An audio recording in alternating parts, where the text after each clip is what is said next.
La sombra solo es destructiva si la aíslas en la oscuridad.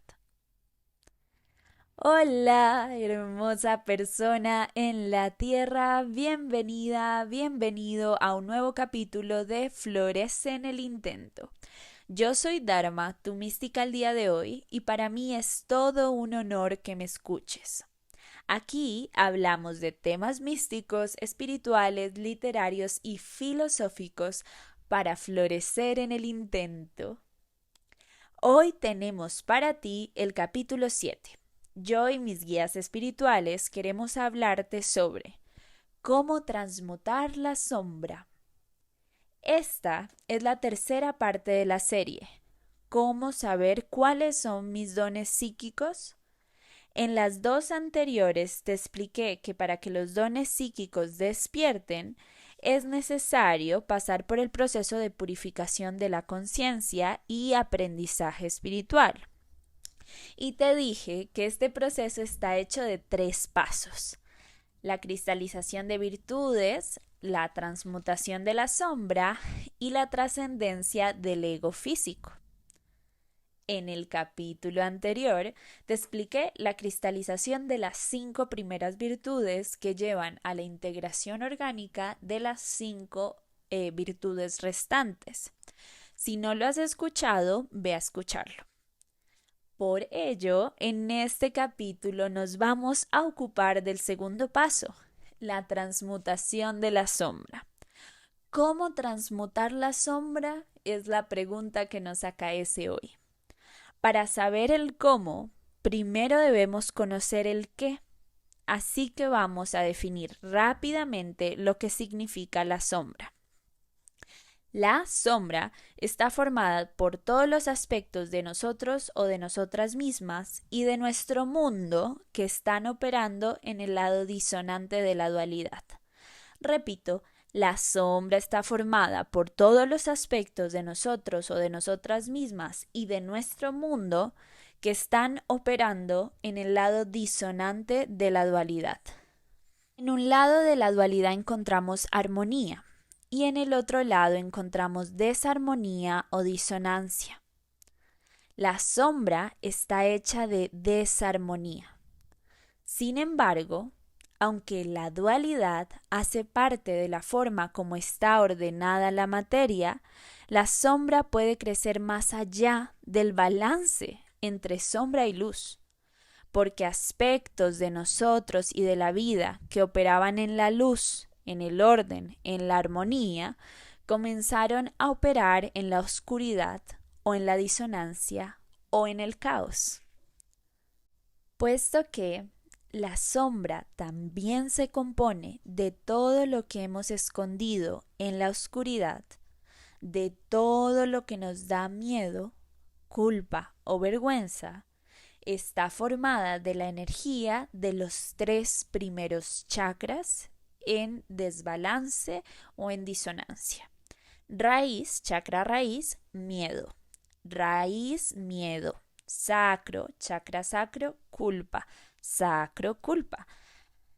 Chakra plexo, vergüenza. Plexo, vergüenza. Y seguro que has escuchado que el miedo bloquea raíz, que la culpa bloquea sacro y que la vergüenza bloquea plexo.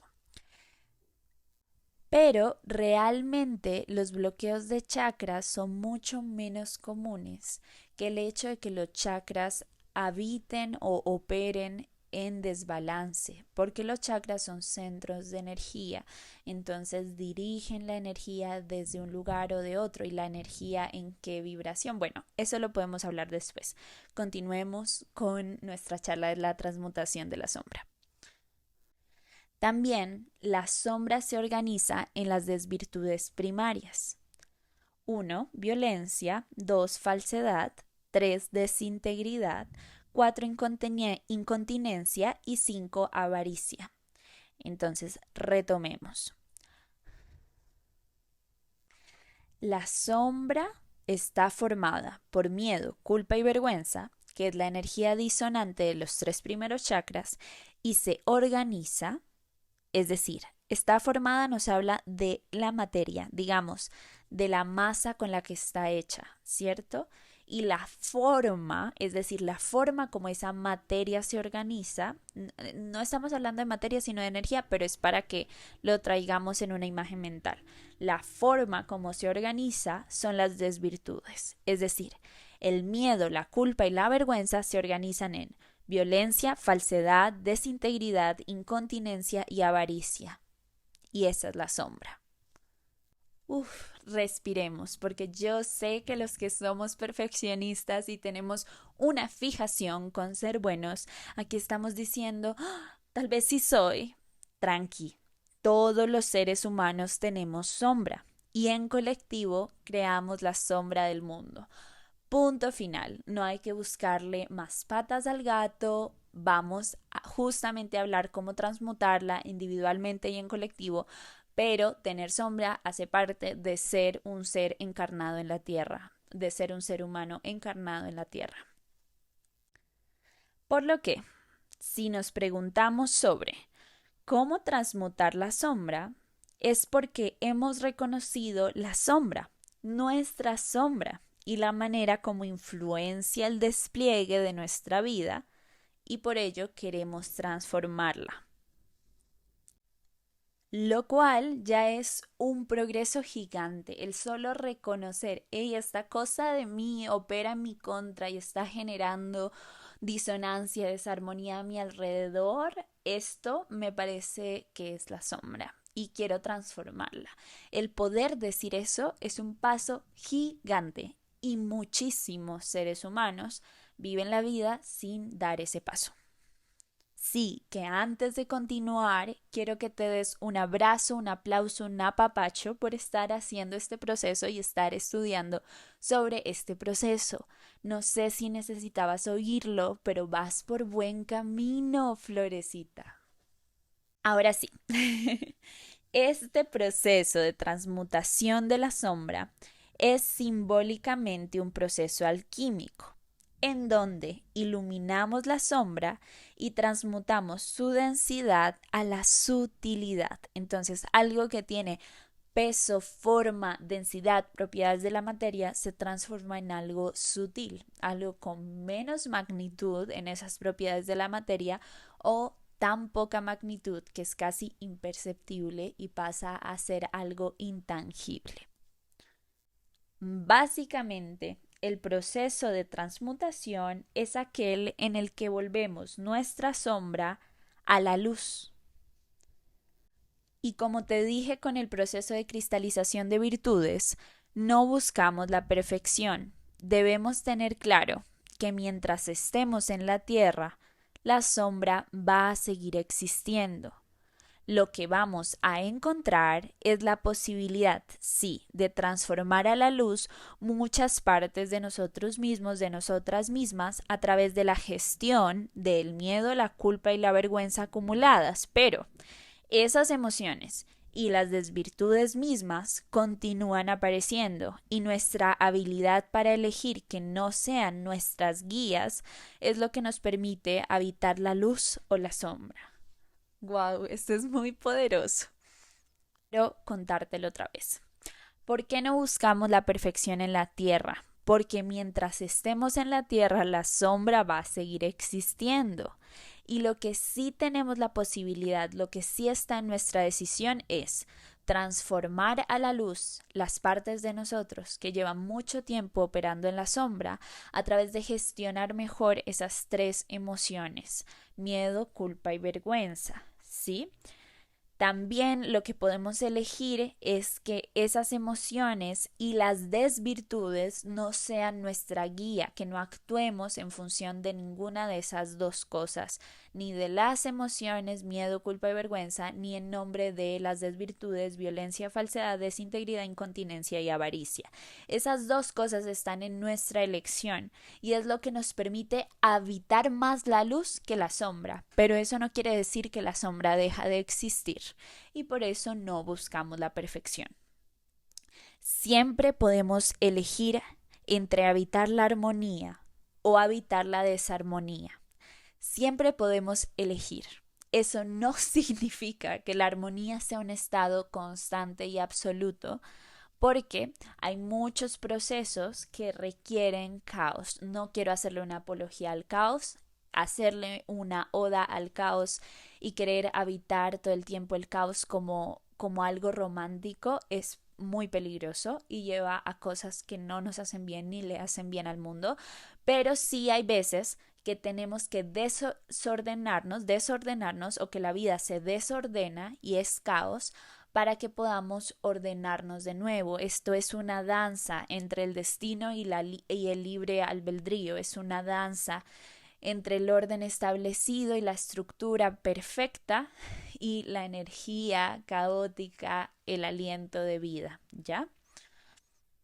Entonces es nuestro momento de responder a la pregunta, ¿cómo transmutar la sombra? Y la respuesta simple es sanando el trauma.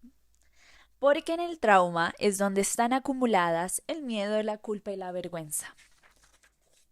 Sanar el trauma es transmutar la energía densa que nos dejaron los eventos del pasado en los que sentimos que nuestra supervivencia estaba amenazada. Vuelvo a repetir.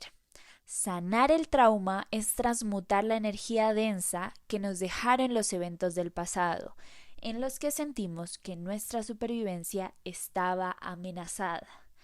Porque al transmutar esa energía, las creencias, patrones de pensamiento y comportamiento asociados a esas emociones van a ir debilitándose. Es como que esas creencias y esos patrones se alimentan, están enraizados en ese miedo, culpa y vergüenza. Mientras vamos gestionando esas emociones, es decir, transmutando esa energía, aquellas cosas que están estructuradas desde esa energía se van a debilitar. Es como quitarle la raíz a una planta, ¿vale?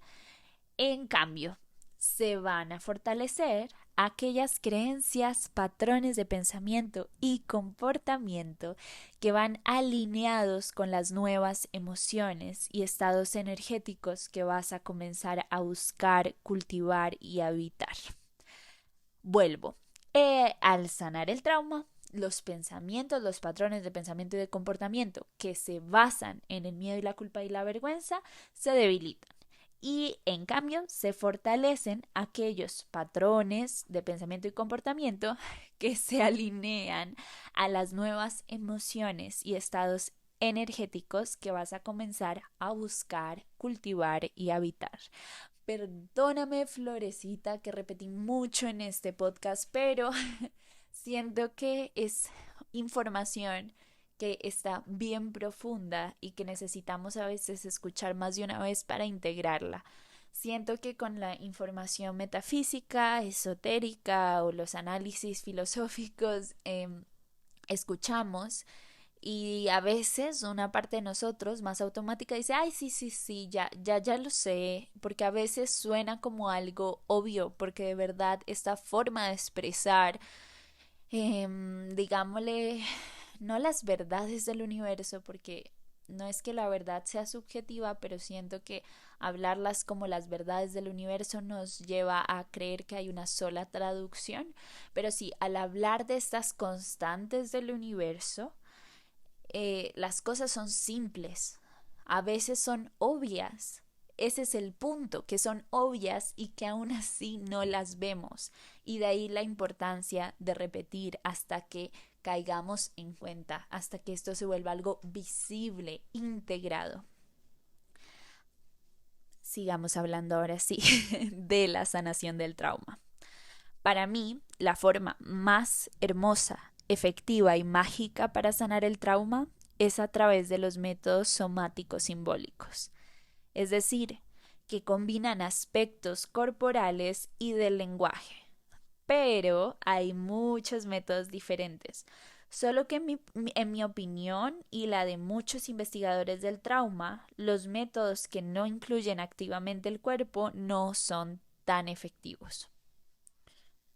Y la razón por la cual no son tan efectivos es simple, a nivel neurobiológico es simple y es que hay 80% de mensajes del cuerpo a la mente y solo 20% de mensajes de la mente al cuerpo. También que las emociones se sienten y se experimentan en todo el cuerpo, no solo en la cabeza. Entonces es como que sanar el trauma sin el cuerpo es dejar a un invitado de la mesa de dirección de la vida por fuera. Y es el invitado que más inmiscuido estuvo en la experiencia del trauma.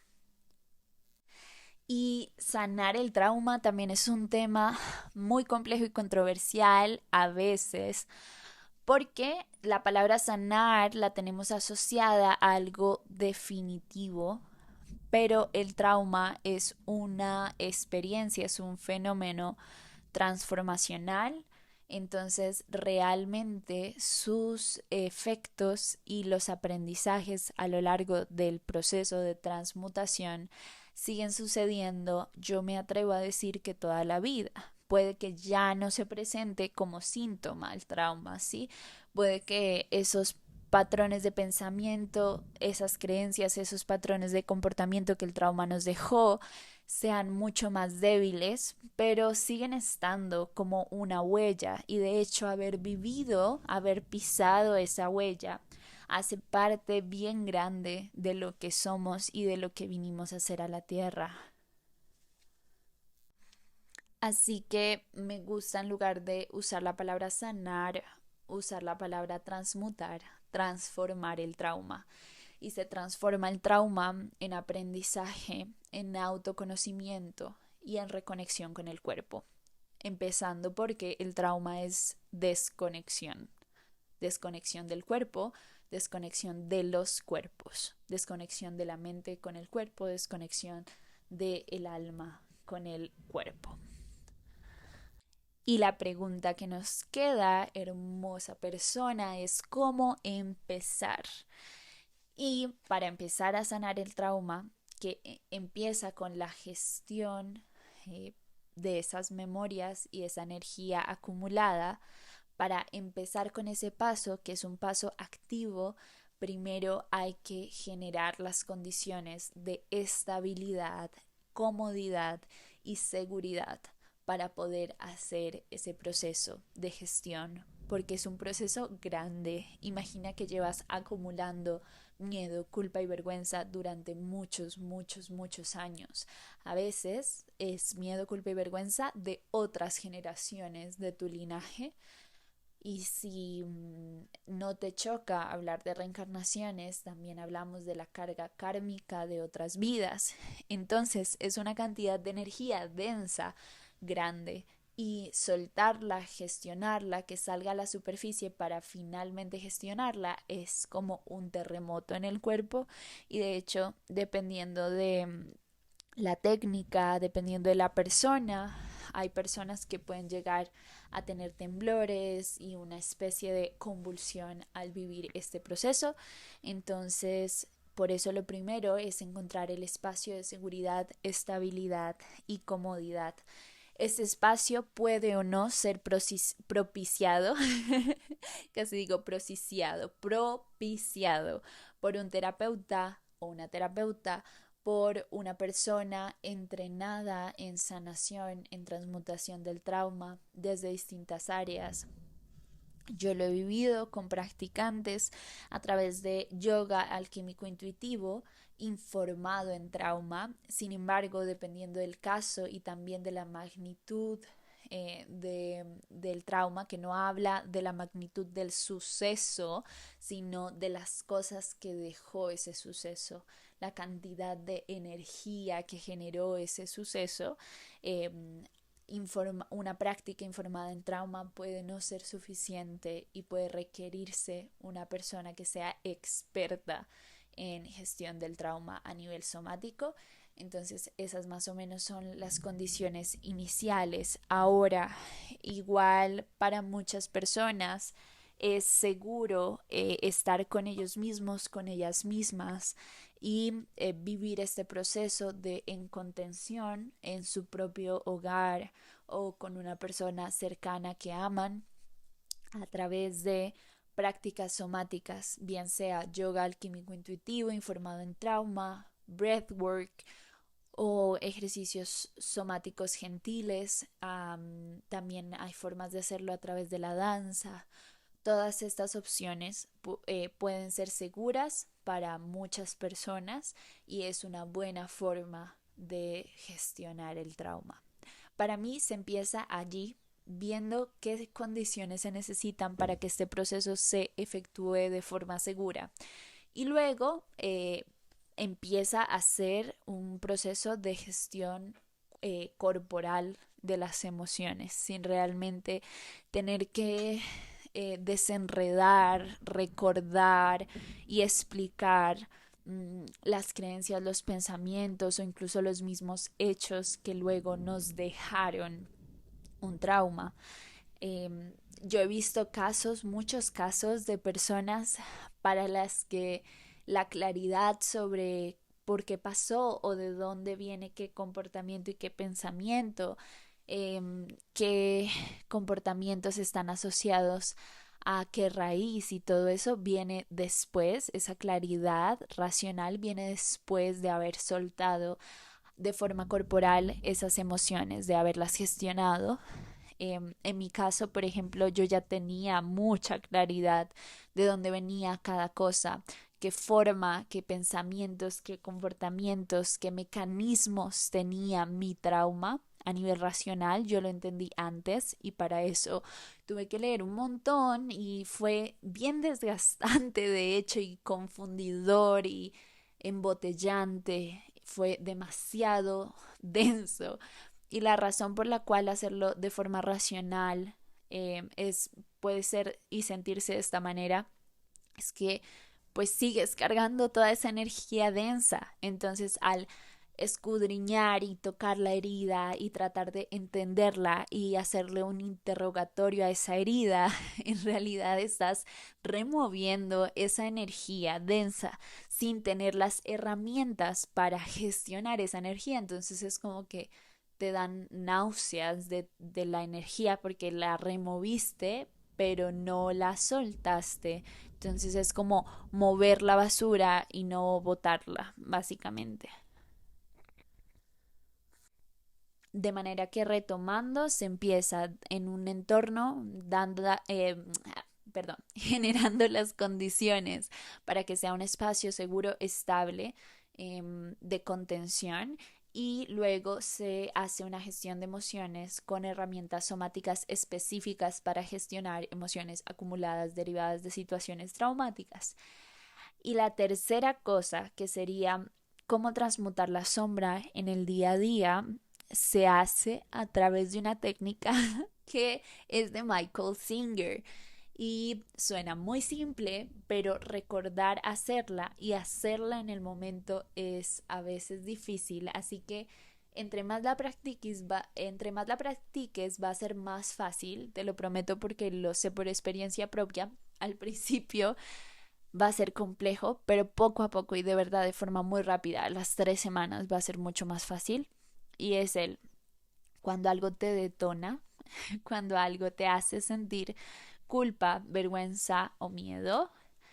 También pueden ser otras emociones asociadas, porque estas emociones pertenecen a clusters, pertenecen como a conjuntos de emociones. Entonces el miedo está en el mismo conjunto que el asco y que el rechazo, y así eso lo podemos ver en otro podcast, pero también lo encuentras fácil en internet.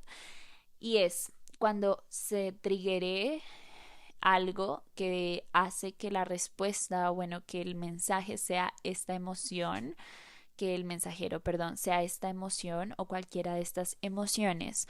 Lo que vas a hacer es no hacer lo que normalmente haces, que es como, ay, esta persona me cae mal, o ay, estoy asustado porque el bus está yendo muy rápido, o el carro está sonando extraño, o ah, ¿qué otros ejemplos te puedo poner?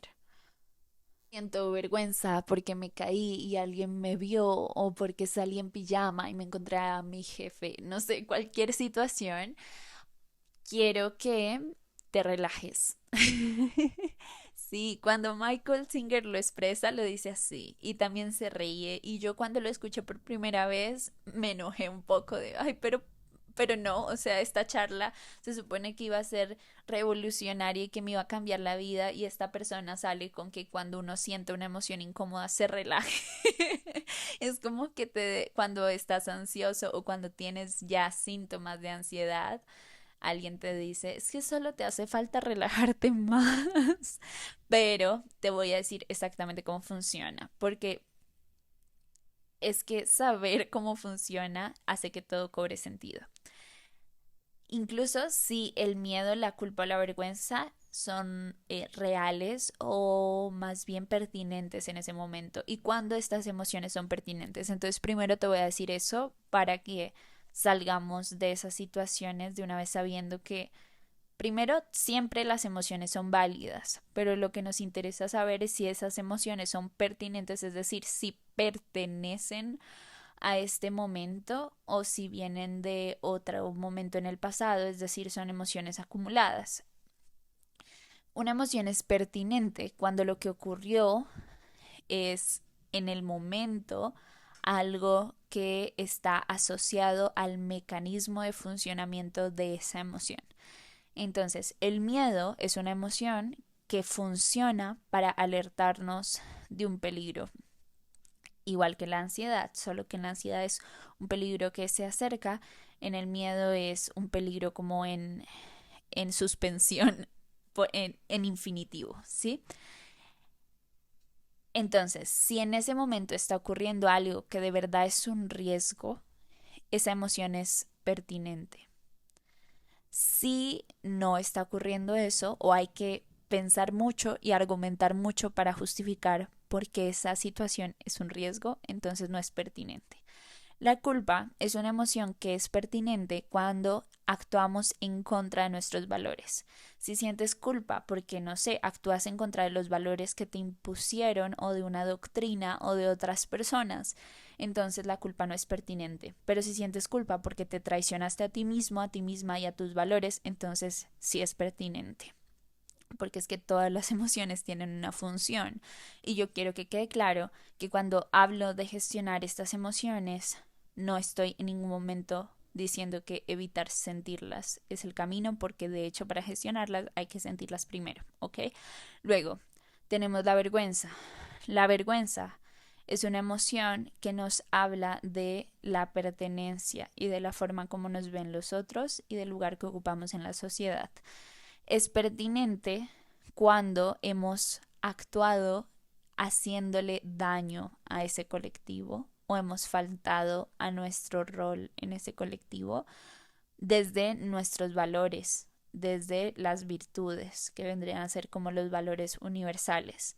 Si estamos sintiendo vergüenza ante algo que no representó un daño para el colectivo y que no fue en contra de las virtudes y que no traicionó nuestro rol, entonces esa emoción no es pertinente, ¿ya?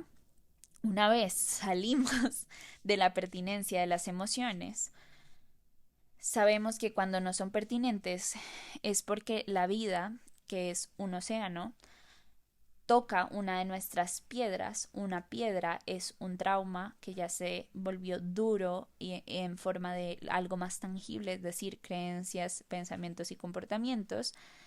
Cuando el agua de la vida, el océano de la vida, toca una de nuestras piedras, sentimos esa emoción de forma no pertinente, ¿ya? Es decir, nos triguea, nos detona una emoción del pasado. Cuando esto pasa, lo que vamos a hacer, y también cuando no pasa, porque el usar la técnica nos va a permitir reaccionar mejor ante cualquier circunstancia.